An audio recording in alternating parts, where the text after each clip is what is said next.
The Black Plague started in the dry plains of Central Asia, eventually traveled to Crimea by 1343 from the Silk Road. It was carried from fleas that were living on black rats that traveled on merchant ships, spreading throughout the Mediterranean basin in Europe. The plague spread by infected fleas from small animals, also from exposure to body fluids from a dead animal infected from the plague. The bacteria would enter through the skin from a flea bite, and it traveled through the lymphatic vessels to a lymph node, causing it to swell. This would eventually kill the human.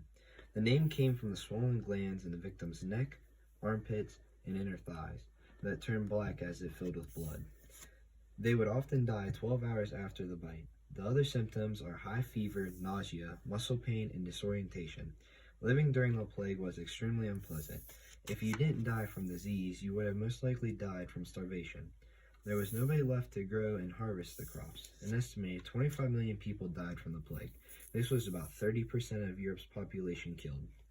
Brick-built plague pits were made during the Black Death, as people had to carry their own dead to the mass burial pits because there were not enough coffins to go around.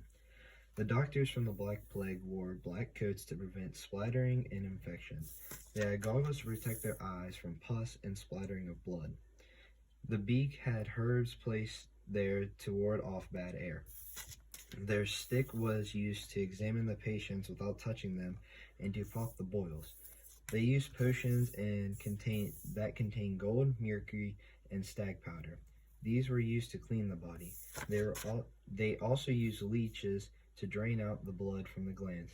The sick people were separated from non-sick.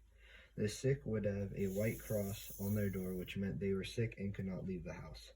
The bubonic plague still exists today. Last reported of the causes from the Black Plague are around the world in between 2000 and 2009. More than 20,000 people became infected during that time. The bubonic plague still lurks around in 2020. An average of 7 people get the plague, but there are antibiotics for it. There are